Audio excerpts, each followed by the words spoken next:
in my school days, around 1938, I have a wonderful photograph, a class photograph of all of us here. It's something which is a great pleasure to look at, but also extremely sad, because unfortunately the Germans killed many, many children. 1.5 million innocent children were killed during the Holocaust. Germans didn't come into Czechoslovakia till the 15th of March 1939. And I realized that my parents were wanting to get the children away to safety. And my turn came. I left home on the 28th of March 1939. The only thing I really remember is getting into a taxi. I remember my mother and father and my brother standing near me, but I cannot remember saying goodbye to them. I can't remember whether I hugged them, kissed them, whether I cried. I have absolutely no recollection whatsoever. From the age of 9, in those 4 years, in those war years, I lived with so many different people. I mean, I would think I must have been at least through 15 to 20 different places.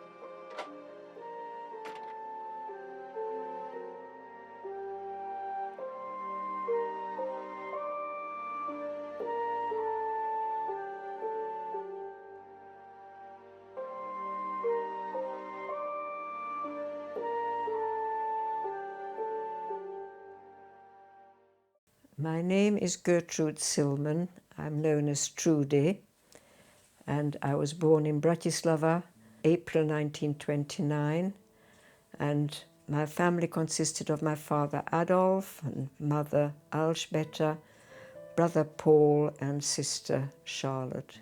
I had a very happy life, and I did all the normal things a middle-class Jewish child would have expected to do, like ballet and music. Things started getting difficult in 1938.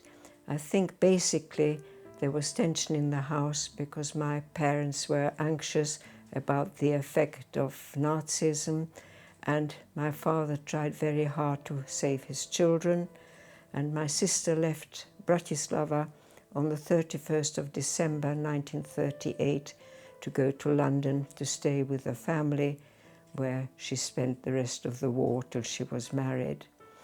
I arrived at Liverpool Street Station in London, which is a station where most of the Kindertransport and refugees arrived, and this was on the 1st of April 1939.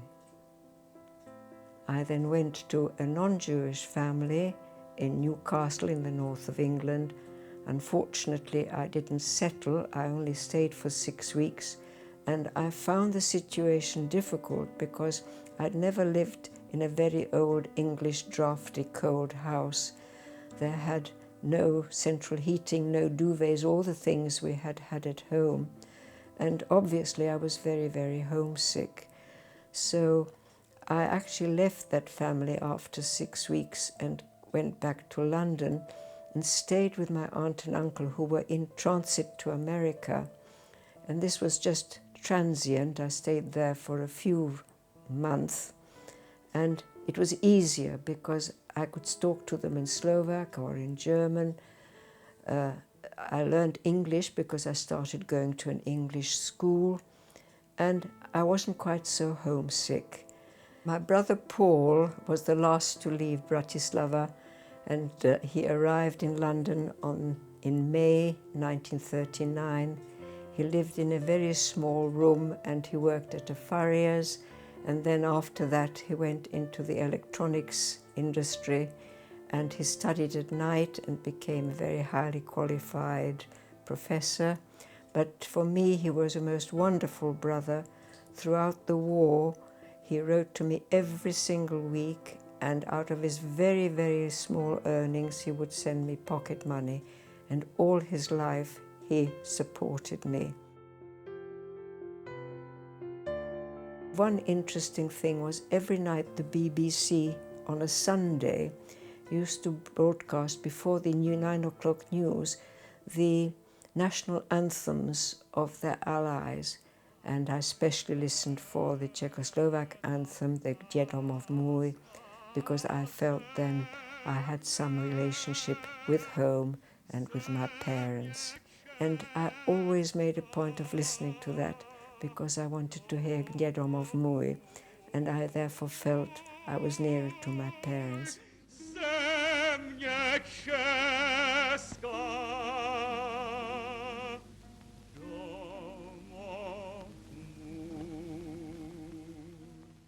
And after that, I ended up in a variety of schools, but I did spend 4 years in a wonderful boarding school in Cornwall and had an excellent education. Finally, I came to Leeds, where I came to study, and then eventually I married and had a family.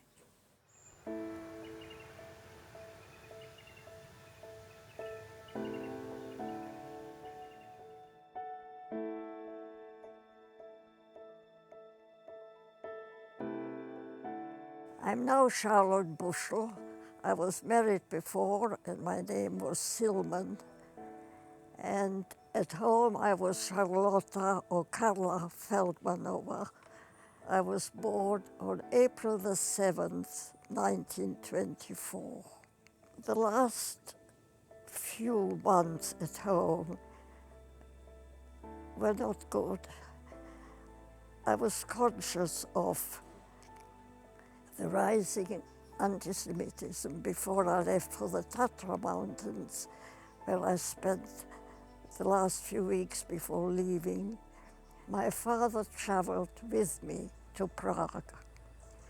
I remember saying goodbye to my mother, who was standing on the platform at Bratislava station in her usual mac. And I thought I was only saying goodbye to her for a year. I had a visa to study for a year. So it wasn't a tearful goodbye in many ways. When I arrived at my foster parents, I must say I found things very different and not always better than at home. I used to get a lot of letters from my parents. I had arrived in January 1939, and I was supposed to go back a year later. But war broke out in August, and I had to stay. After we 3 children had left Bratislava, I'm not really sure exactly what happened, but I do know that my father was taken away to Auschwitz through Žilina in March 1942, and I know I have his death certificate already for May 1942. Mother continued to live in Bratislava with her mother till she was taken away, and then she and her second husband were taken to Sered in December 1944. And for many years I was actually looking for my mother under her name of Feldman, but of course I had not realized till very, very much later on, till the 1950s or so, or even later, that she had remarried. So I had to start looking again for another name of pastor. But even so, unfortunately, there was nothing. Nobody seemed to have anything at all to be able to say about her. So she must be one of the 2 million people who have not been accounted for yet. When I left my family, I wasn't particularly perturbed because I thought I was going to be back in a year and I was going to see them again. I think I really got very emotionally disturbed when it got towards the end of the war and I didn't hear. And I knew deep down that they were dead. And that was a bad time, and particularly when it was confirmed that my father had died. But of course, we've never known what happened to my mother. But deep down, I'm sure you've heard this story often before. You live with what happened to you. I sometimes eat something and I may particularly enjoy it. And I think of my father, who in one of his Red Cross messages to me said, "We've been shoveling snow and we stopped at lunchtime and we had bread and dripping and it tasted like the best meal ever." And then I feel I can't eat anymore. And I've had a problem with my food all my life. Now, these are my precious things, and I'm going to tell you a little bit about them. This is an ashtray, which I got when we went on an outing from school to a place called Lebo. And my father was a heavy smoker, and I thought I would buy him an ashtray. Unfortunately, he didn't survive, so I have this ashtray as a memento that I bought it off for him, and it is now a very nice memory for me, and it's there. The other thing is my father gave me a prayer book, and in it he wrote some nice words, and also my grandmother, so that again is something which is very precious to me, although of course I don't use it.